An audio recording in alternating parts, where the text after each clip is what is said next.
Madam stage ಬಂದು further ಎವಿಡೆನ್ಸ್ಗೆ ಅಂತ ಇತ್ತು. ಮೊದಲನೇದಾಗಿ ಇವ್ರು ಹಾಕಿರೋ ದಾವೆ ಬಂದು ನನಗೆ ಈ ಸಿನಿಮಾದಲ್ಲಿ ಚಿತ್ರದಲ್ಲಿ ನಾನು ರಿಲೀಸ್ ಆಗೋದು ಬೇಡ, ನನಗೆ 1 ಕೋಟಿ ಡ್ಯಾಮೇಜಸ್ ಕೊಡಿ ಅಂತ ಒಂದು ದಾವೆ ಹಾಕ್ತಾರೆ, ಕ್ಲೈಂಟ್ ಹಾಕ್ತಾರೆ. ಅದ್ರಲ್ಲಿ ಏನಾಗುತ್ತೆ, ಮೊದಲನೇ ದಿನ ಅವ್ರಿಗೆ ಇಂಜೆಕ್ಷನ್ ಎಕ್ಸ್ಪರ್ಟ್ ಇಂಜೆಕ್ಷನ್ ಸಿಗುವಂತದ್ದು. 2 ಡೇಸ್ ಆದ್ಮೇಲೆ ಇಮಿಡಿಯೇಟ್ ವೆಕೆಟ್ ಆಗುತ್ತೆ. ಇಮಿಡಿಯೇಟ್ ಫಿಲ್ಮ್ ರಿಲೀಸ್ ಆಗುತ್ತೆ. Film turns on to be industry hit both in Kannada and Telugu. Hostel ಹುಡುಗರು ಬೇಕಾಗಿದ್ರೆ is an industrial hit. So only after the injection got vacated, the movie became a success. Okay. Then there are also other stars in the movie. ಬೇರೆ stars ಕೂಡ ಇದ್ದಾರೆ. ಹಿರಿಯ ನಟರು ರಿಷಬ್ ಶೆಟ್ಟಿ, ದಿಗಂತ್ ಮಂಚಾಲೆ, ಹಲವಾರು ಹಿರಿಯ ನಟರು ಕೂಡ ಇದ್ದಾರೆ.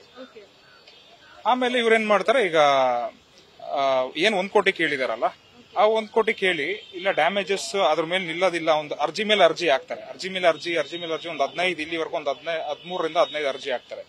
ಯಾವ್ದು ನಿಲ್ಲೋದಿಲ್ಲ.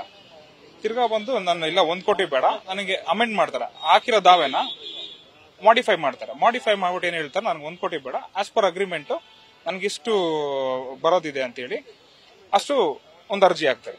ಆ ಅರ್ಜಿ ಹಾಕಾದ್ಮೇಲೆ ಅದ್ರ ಮೇಲೆ ಎವಿಡೆನ್ಸ್ ಸ್ಟಾರ್ಟ್ ಆಗುತ್ತೆ. ಎವಿಡೆನ್ಸ್ ಸ್ಟಾರ್ಟ್ ಆಗಿ ಇವಾಗ ಡೇಟ್ ಅಲ್ಲಿ ಒಂದಿಷ್ಟು ಡಾಕ್ಯುಮೆಂಟ್ಸ್ ಮಾರ್ಕ್ ಆಗಿದ್ದು, ಈ ಡೇಟ್ ಅಲ್ಲಿ ಒಂದಿಷ್ಟು ಡಾಕ್ಯುಮೆಂಟ್ಸ್ ಮಾರ್ಕ್ ಆಯ್ತು. ಒಂದು ಅಗ್ರಿಮೆಂಟ್ ಮಾರ್ಕ್ ಆಗಿದೆ.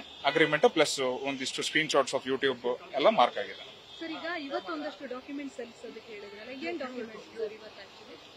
ಮೇಡಮ್ ಅದು ಯೂಟ್ಯೂಬ್ ಸ್ಕ್ರೀನ್ ಶಾಟ್ಸ್, ಕಮೆಂಟ್ಸ್, ಮತ್ತೆ ಅವ್ರ ಪ್ರೊಫೈಲ್, ಟ್ವಿಟರ್ ಪ್ರೊಫೈಲ್, ವಿಕಿಪೀಡಿಯಾದಲ್ಲಿ ಅವ್ರ ಏನ್ ಪ್ರೊಫೈಲ್ ಇದೆ, ಮತ್ತೆ ಒಂದು ಪೆನ್ ಡ್ರೈವ್ ಕೊಟ್ಟಿದ್ದಾರೆ.